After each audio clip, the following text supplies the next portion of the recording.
Hello.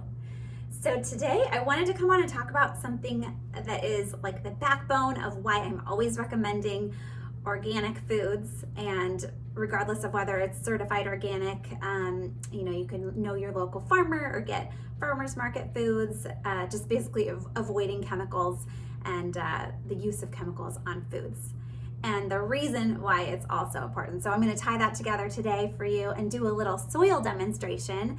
And I first saw this at an event called Future Well. It was down in Marin, Northern California. And it was all about just tying together the health of our soils and our planet to our own bodies, and how those are definitely linked and they are one and the same solution. So it's pretty cool stuff. And so just wanted to give you some background on that. So at that summit, I met a doctor named Zach Bush, who is an amazing person, and he's triple board certified doctor, just so smart, really cool guy to listen to. If you ever get the chance, you can Google Dr. Zach Bush and look up some of his stuff. And then also met someone named Finian Makepeace, who has Kiss the Ground organization. And he's the one that did this little demonstration I'm going to do. So that's where I got this information.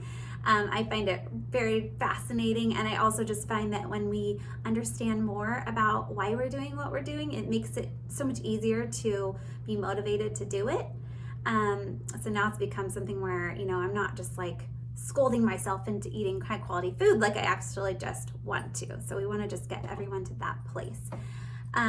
Okay, so the kind of philosophy and the thing that Zach Bush is talking about that's so important to our health is the use of glyphosate, which is the active ingredient in Roundup, which is like the most prevalent chemical used on the planet.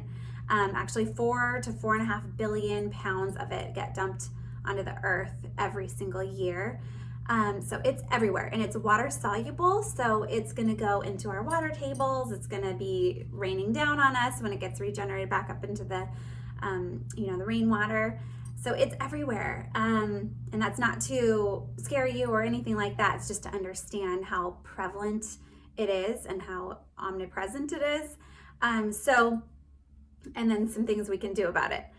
And the reason that it matters is because of our bodies use amino acids, and there are 9 essential amino acids, so not very many. So it's kind of like an alphabet of amino acids that build our proteins, and 9 of them, say those are the vowels and things, the essential ones that our bodies cannot make, they have to get from food sources.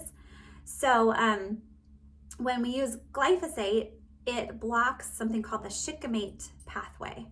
That's SHIKIMATE pathway.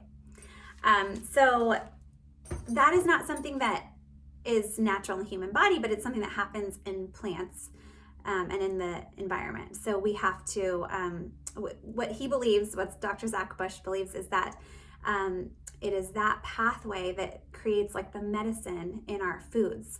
So glyphosate blocks that from happening, and therefore this medicine is not in our foods that have been contaminated with glyphosate. And so he did a lot of cancer research, and actually they started doing kale juices and just like super plant heavy, like all these cruciferous veggies. And he noticed that the patients, some of them were getting better, but some of them weren't, and he couldn't figure out why. And then when they switched to organic and just foods that had not been chemically processed and sprayed, that's when these patients finally got better. So pretty cool stuff. And so we just want to make sure that we're getting the medicine in our food. And so we want to choose, just high quality, like know our local farmers if possible, or just, buy organic if when you can't, be getting all of your stuff from a local CSA or something like that. That's not doable for all of our food for most of us. So let's see, what am I not covering there? Okay, so so the glyphosate is in the air we breathe, the rainfall. So what's important is that we try to avoid it as much as possible. And what happens is, actually glyphosate is patented as an antibiotic. So it really strips the soil And it also can strip our gut. Like the same thing happens to the soil as happens to our gut with glyphosate and with any antibiotic. So it basically kills off all of the biodiverse ecosystem that we need to function. So I'm going to do a little soil demonstration. And this is something that Finian did. And I thought it was really fun. And I'm very visual. So it gave me a nice visual. So actually I'll point it down like this so you can see. So if you think about the soil and you think about like the version of the soil that's been sprayed with heavy chemicals, that would be this. So it is lacking in biodiversity. It doesn't have like all that fungi and the active life and the bugs and everything that it needs. So it's just stripped down and it's basically dead. And then this would be like a natural soil that's got all that biodiversity. It's healthy. It is more like sponge-like it's all kind of interconnected and talking to itself, talking to each other. There's a lot going on. So when it rains, I'm going to do a little demo of if it rains. So I've got this cup here, just has a couple holes poked, and then I'm going to put rainwater in each so we can see what happens and how it's a little bit different for the two. Okay, so we're going to dump this water in here, and it's the exact same amount of water. So it's starting to rain, and as you can see, it's just dripping, and it's kind of like, see what's happening, it's just pooling as it goes. It's kind of rolling off of the top. It's not really absorbing into the soil. And the other thing you'll notice is the actual water is pretty murky. So it's picking up some of that quote unquote soil and putting it into the water table. And then if you think about this like a water table, it would not be filtering down in, and it wouldn't be clean. And then also you can see, like, if you scrape off the top, it's actually just dry in there. So what that means is it's gonna be kind of not absorbed into the soil, and it's gonna end up creating like a heating effect also, because it's not sequestering down into the soil. So that's the stripped down version of soil. And then we'll do the one over here, which is just 2 pieces of bread, sourdough bread. So it's gonna rain over here now.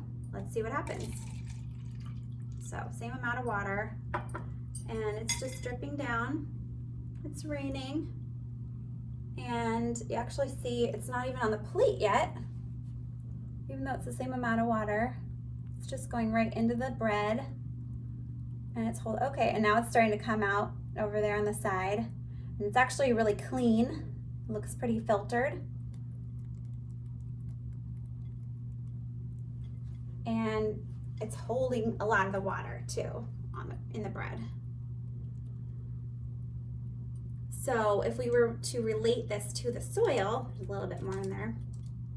What's happening is that when it's coming down, it's really holding a lot of the water. So it's kind of heavy here. And then when it does come down, the little bit of water that is there is actually clean. So that would be a healthier system. And if you can imagine, you would have more life in this version. Things would be growing up and kind of creating shade. So it would be a cooler situation. And then the water that does go back down into the water table will be cleaner. So you can kind of sense which one is the preferred version, which would be the bread version, and see why we would want to pick foods that support that system. So the coolest part to me is that the foods that are good or the practices that are good for the soil are the same practices that are good for our bodies. So what's neat is with one fell swoop, we can do things that are good for both and feel great about our choices. Let me just make sure I'm not missing anything here.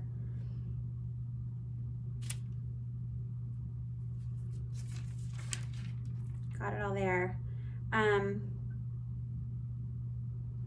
Yeah, so, well, one thing is that glyphosate is used on a lot of things, but most notably on the GMO crops. So genetically modified organisms are like corn, soybean, canola, cotton. So with those are the most prevalent.